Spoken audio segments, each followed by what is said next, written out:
अक्सर सड़कों पर गाड़ियां तो बहुत देखी होगी आपने, लेकिन एक ऐसी गाड़ी जिसे देखकर ट्रैफिक पुलिस वाला भी हाथ देने से पहले 2 बार सोचता था, जिसके अंदर बैठे इंसान का चेहरा दिखे न दिखे, लेकिन उसका रुतबा पहाड़ तक महसूस होता था। वो कोई आम एसयूवी नहीं थी, वो भारत की सड़कों का बाहुबली थी। जी हाँ, मैं बात कर रहा हूँ उस गाड़ी की जिसने 90 के दशक में मिडिल क्लास को रॉयल फील कराया और नेताओं को पावर का असली मतलब समझाया। आज की कहानी किसी लोहे के डिब्बे की नहीं, बल्कि रतन टाटा जी की सुमो की है। वो गाड़ी जिसने टोयोटा जैसी कंपनियों को सोचने पर मजबूर कर दिया, आखिर कैसे बनी ये भारत की धड़कन और क्यों अचानक सड़कों से गायब हो गई। क्या 2026 में इसका बनवास खत्म होगा? नमस्ते दोस्तों, मैं हूं अमीश राज, आपका दोस्त और होस्ट। आप देख रहे हैं आपका अपना नॉस्टैल्जिक चैनल। आज हम रिवाइंड करेंगे उस दौर की जब गाड़ियों में फीचर्स नहीं दम देखा जाता था। आज हम बात करेंगे टाटा सुमो के जन्म से लेकर अंत तक की पूरी कहानी। तो सीट बेल्ट को बांध लीजिए क्योंकि ये सफर इमोशनल होने वाला है। कहानी की शुरुआत होती है 1990 के दशक के शुरुआती सालों में। उस वक्त भारत में पर्सनल गाड़ियों के नाम पर या तो मारुति की छोटी कारें थी या फिर महिंद्रा की खुली जीप, जिनमें बैठने पर हड्डियां हिल जाती थी। टाटा मोटर्स, जो उस समय टेल्को के नाम से जानी जाती थी, वो सिर्फ ट्रक बनाने के लिए मशहूर थी। लेकिन रतन टाटा जी का विजन कुछ और ही था। वो चाहते थे कि एक ऐसी गाड़ी जो ट्रक जैसी मजबूत हो लेकिन कार जैसा आरामदायक, और यहीं से जन्म हुआ प्रोजेक्ट सुमो का। बहुत लोगों को लगता है कि सुमो नाम जापानी पहलवानों से लिया गया है। अगर आप भी यही सोचते हैं तो आप बिल्कुल गलत हैं। ये नाम टाटा मोटर्स के विजनरी लीडर पूर्व एमडी सुमंत मुगलकर को श्रद्धांजलि के रूप में दी गई थी। सुमंत, मुगलकर, इन दोनों के नामों के 2 पहले अक्षरों को मिलाकर सुमो बना। यह गाड़ी सिर्फ एक मशीन नहीं, यह टाटा का एक सपना था जिसे उन्होंने 1994 में सड़कों पर उतारा। उद्देश्य साफ था, एक ऐसी गाड़ी बनाना जो गाँव के कच्चे रास्तों से लेकर शहर के हाईवे तक हर जगह शान से चल सके। जब ये लॉन्च हुई तो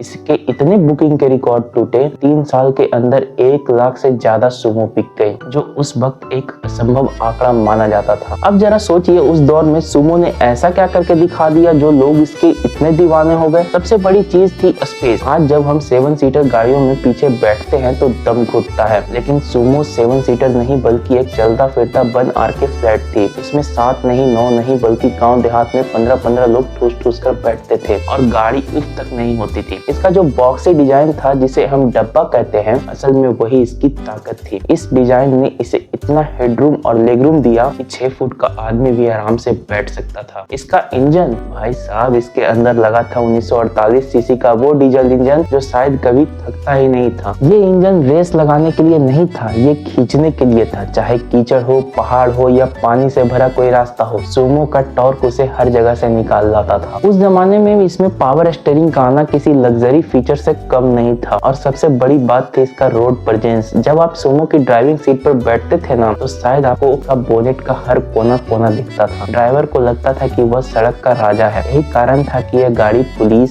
आर्मी और सरकारी अफसरों की पहली पसंद बन गई। सफेद सुमो पर लाल बत्ती का मतलब था पावर का अल्टीमेट सिंबल। लेकिन कहते हैं ना, हर राजा के राज में चुनौती देने वाले जरूर आते हैं। सुमो के सुनहरे दौर की पहली टक्कर मिली 2000 के आसपास, जब जापानी कंपनी टोयोटा ने अपनी क्वालिस को भारत में उतारा। क्वालिस दिखने में बहुत सुंदर नहीं थी, लेकिन उसका इंजन मक्खन जैसा था और रिलायबिलिटी उसकी जबरदस्त। जहां सुमो थोड़ी रफ और टूर करने वाली थी, क्वालिस साइलेंट और स्मूथ थी। क्वालिस के आने से टैक्सी मार्केट में सुमो के हाथ फिसलने लगे। टाटा ने जवाब देने की कोशिश की सुमो, स्पेसियो, विक्टा जैसे मॉडल से, लेकिन असली खतरा कहीं और से आ रहा था। वो खतरा था महिंद्रा बोलेरो। 2000 में ही लॉन्च हुई बोलेरो ने सुमो को उसे अपने ही खेल में चुनौती दे दी। देसी लुक, सस्ता मेंटेनेंस और गांव के रास्तों पे चलने की क्षमता। बोलेरो ने धीरे धीरे रूरल मार्केट पर कब्जा करना शुरू कर दिया। एक तरफ क्वालिस और के बाद इनोवा ने मार्केट खाया, अब दूसरी तरफ गांव में बोलेरो ने। सुमो बीच में फंसकर कहीं रह गई। टाटा ने बहुत कोशिश की, सुमो गोल्ड, सुमो ग्रैंड जैसे नए अवतार लाए, इंजन को अपडेट किया, लेकिन जो जादू पहली वाली सुमो में था वो दोबारा नहीं बन पाई। तो आखिर गलती कहाँ हुई? क्यों भारत की चहेती गाड़ी को अपना बोरिया बिस्तर बांधना पड़ा? इसकी सबसे बड़ी वजह थी बदलाव। 2010 के बाद भारतीय कस्टमर बदल रहा था। अब उसे सिर्फ स्टाइल नहीं, फीचर्स भी चाहिए थे, सेफ्टी भी चाहिए थी और एयरबैग्स भी चाहिए थे। सुमो अपने उसी पुराने बॉक्सी डिजाइन के साथ टिक रही थी। टाटा इसे अपडेट करने में बहुत देरी कर के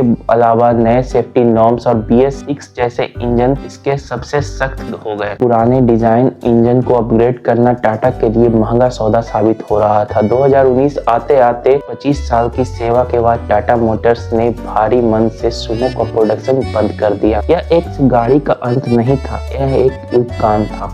वो स्कूल वैन, वो एम्बुलेंस, वो बारात की गाड़ी, वो पुलिस की वैन सब यादों में सिमट कर रह गई। लेकिन दोस्तों, तस्वीर के आखिरी पहलू अभी बाकी है। 2025-26 का साल पुरानी यादों का वापसी का साल रहा। जिस तरह टाटा ने अपनी सीरिया को एक नए मॉडर्न अवतार में वापस लाया है, मार्केट में अफवाहें और उम्मीदें भी तेज हो गई है कि क्या सुमो की भी वापसी करेगी टाटा मोटर्स के पास आज वर्ल्ड क्लास टेक्नोलॉजी है, लैंड रोवर का प्लेटफॉर्म है। जरा सोचिए, अगर टाटा उसी बॉक्सी डिजाइन को जी वैगन स्टाइल के मॉडर्न तरीके से अगर लॉन्च कर दे, बवाल हो जाएगा मार्केट में। जी वैगन स्टाइल की मॉडर्न एलईडी हेडलाइट्स और 5 स्टार सेफ्टी और पावरफुल इंजन के साथ वापस ले आए तो क्या मंजर होगा। बोलेरो और स्कॉर्पियो आज भी राज कर रही है, क्योंकि मार्केट को एक रफ एंड टफ एसयूवी चाहिए। सुमो की वो खाली जगह आज भी कोई नहीं भर पाया है। क्या आप चाहते हैं कि सुमो 2026 में वापसी करे? क्या अपनी पुरानी गद्दी फिर से हासिल कर पाएगी,